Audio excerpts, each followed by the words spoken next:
My parents, from the day I was born, they never put limitations on me.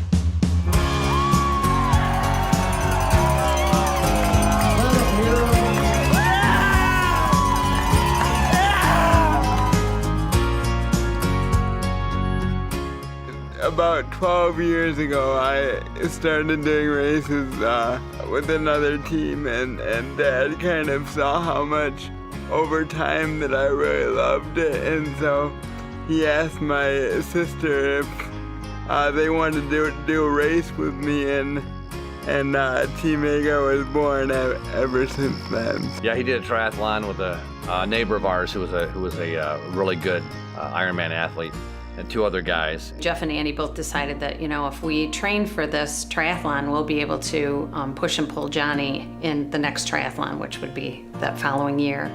And so they did that, and that's kind of how the whole thing began. You know, we always say Team Agar's the family, and it's, you know, my aunt and uncle that help out, and his coaches as well.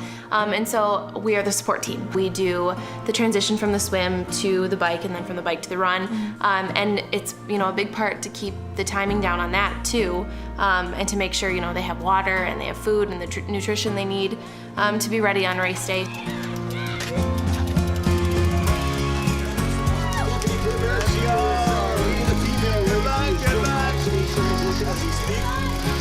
One day he just woke up in the morning and he told us at the breakfast table, I said, you know, what if I learned how to walk and I did the last mile of a race that you push and pull me in? And we said, absolutely. And then Jeff and I went aside and we're like, oh, how many steps are in a mile? Because he's only walked 23, you know, and so it was a big goal for him to have, but there was no way we were gonna say no to him. The motto of Ironman is anything is possible. And you sit there and think, you know, is really anything possible? Well, if you would have said that Johnny could do what he does, you would have said there's no way. When he first said he wanted to walk in a race, to walk a mile, he'd only walk 20 steps. So, and for him to walk a mile is like most typical people running a marathon. He trained and he ended up walking the last mile in our parish 5K race. I take a lot of pictures, and so I was gonna capture it on picture, and I couldn't see because it was over the hill. And somebody came running up to me and said, you have to get over the hill and see what's happening. And so I did, and I just was a bawling mess because people had gathered behind Johnny, and there were like 200 people behind him. And when he'd walk several steps, they'd walk with him, and they were cheering him every step of the way. You know, they had made signs for him. It was absolutely an amazing, amazing scene to see. Kind of all love had pooled together right at that moment. You know, there's so much that goes into Johnny walking. You know, he has to think about every move he makes. With us, it's just a normal thing, even just me talking and moving my hands. But with Johnny, he has to think about his balance, where his feet are placed, you know, his breathing, keeping his head up so his body stays straight. On his own, he just can't walk, right? But with the right tools in place, suddenly now, you talk about a major transformation. Now he could actually feel what it was like to be an athlete. And it's all because of Rip. Yeah, it would not have happened, you know, had he not had the access to those kind of tools. I was really hesitant walking at first because a lot of the walkers that I used were just hard for me to use. Once I found Rifton, it was like a match made in heaven. I think I opened up new doors for myself and really found what I could do. I think it's been a really cool thing to see, and I always associate, you know, that tool, that walker being the thing that has helped him through races and kind of been his, you know, his running shoes to kind of help him get to the finish lines.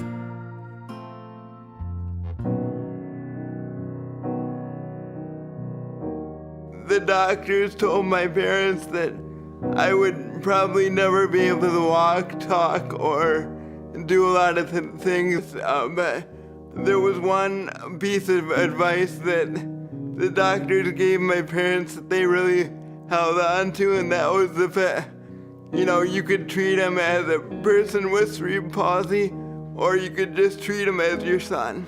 So of course, when they said Johnny has cerebral palsy, Jeff and I both said, well, tell us what we need to do, what books do we need to read, what is it that we need to do? And he told us at the time, he said, you know, you have a choice. He said, you can either, you know, read all the books, and he said, I'll be glad to give you all the books that are great on cerebral palsy, or he said, you can just love him as your son. And he said, I found that the parents who decide to just love them and take it day by day don't put any stipulations on their kids. And so we chose to do that.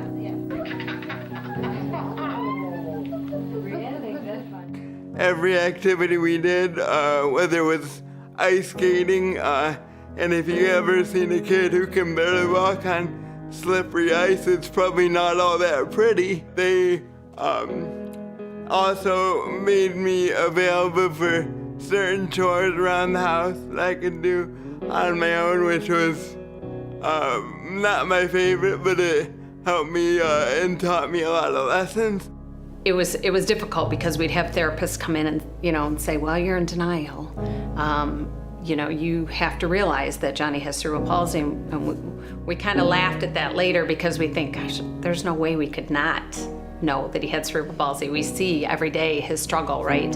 But I think it was just a different mindset that people weren't used to. And so it ended up being, I think, the biggest gift for Johnny because we didn't put limitations on him. We expected him to do chores around the house. And I remember my daughter Annie had come up to me one day and said, well, Johnny doesn't have to do chores because he can't really do anything.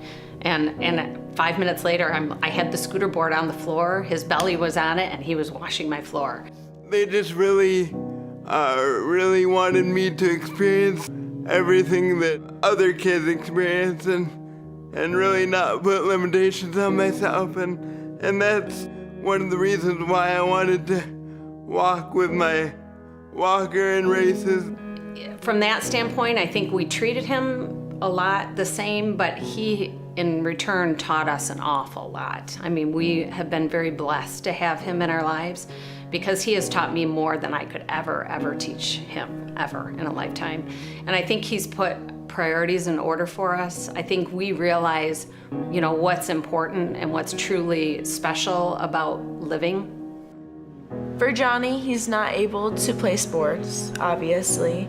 It takes a second for it to sink in and kind of shows you you're really blessed to have the things you have, and it's always been hard because you want him out on the field with you and everything. And of course he still is. He was, a long time ago, he was assistant coach to my dad. But it just shows you that you have it really lucky in life. And it's definitely a really hard impact to know that he can't do that, but in the end he still supports us. So I mean, that's just an amazing gift. I always say he has such a positive attitude that it makes you realize, what do you have to complain about, really? Because he's, you know, struggling every day with basic things like feeding himself, getting out of bed, and has a smile on his face every morning. And so for us, you know, if we have a bad day, we come home, we see Johnny, we're like, was it really that bad of a day? Because we can walk, you know, we could eat food on our own. So he really puts things in perspective and, you know, brings us humor to the family that it just is really refreshing because, you know, he's struggling through things, but he can still find time to laugh about it. And it really shows us, you know, to be positive and have this energy that he brings. I mean, there's no disconnect between us. I mean, we played sports, he didn't, but he was right there every step of the way. So it's just like he's not disabled at all to us. Yeah. At all. So.